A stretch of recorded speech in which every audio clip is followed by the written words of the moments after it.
L'homme que Thomas a vu sur son écran n'a jamais existé. Il a parlé avec lui pendant 1 heure. Il lui a obéi. Il lui a donné 25 millions de dollars. Mais, quand Thomas a raccroché, il ne savait pas qu'il venait de parler à un fantôme.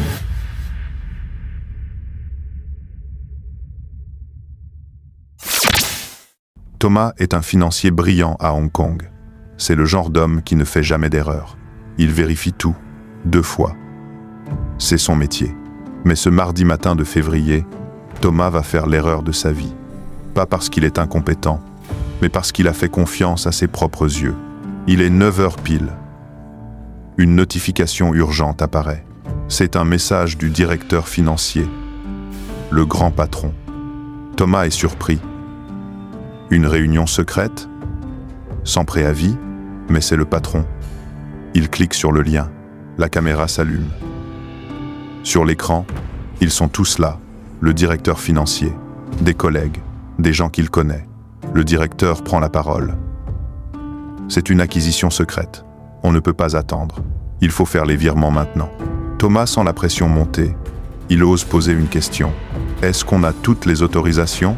Le directeur le fixe droit dans les yeux à travers l'écran. Tu remets ma parole en doute? Fais-le. Maintenant. Alors, Thomas craque. Il s'exécute. 25 millions d'euros envoyés vers des comptes inconnus. La réunion se termine. L'écran s'éteint. Il a fait son devoir. Une semaine passe. L'argent est parti, mais quelque chose cloche. L'opération secrète n'est toujours pas annoncée. Thomas commence à repenser à cet appel. Pourquoi le directeur ne clignait pas assez des yeux? Pourquoi la voix de son collègue Michel semblait métallique? Le lundi suivant, Thomas arrive au siège. Il voit le directeur financier, en chair et en os, qui boit son café tranquillement. Thomas court vers lui, paniqué. « Directeur, l'acquisition, les 25 millions, j'ai tout envoyé comme vous l'avez demandé en vidéo. » Le directeur pose sa tasse. Il fronce les sourcils.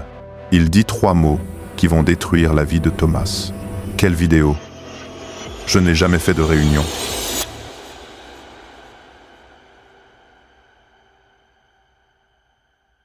L'enquête de police a révélé l'impensable. Thomas n'était pas fou. Il avait bien vu son patron, mais son patron n'était pas humain.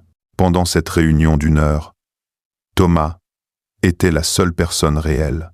En cette réunion, tous les autres visages, des deepfakes, des marionnettes numériques générées en temps réel par une intelligence artificielle. Les arnaqueurs avaient volé des vidéos YouTube du vrai directeur pour cloner sa voix et son visage. Ils ont créé une réalité alternative parfaite. Et ça a coûté 25 millions. Cette histoire n'est pas un film de science-fiction. C'est la réalité. Si demain, votre mère vous appelle en vidéo pour vous demander de l'aide, comment saurez-vous que c'est elle? La réalité a changé. Les règles ont changé. Pour comprendre ce nouveau monde, il faut oser regarder dans l'ombre. Abonnez-vous à Vortex pour voir ce que les autres ne voient pas. Et dites-moi en commentaire, à la place de Thomas, auriez-vous fait le virement ?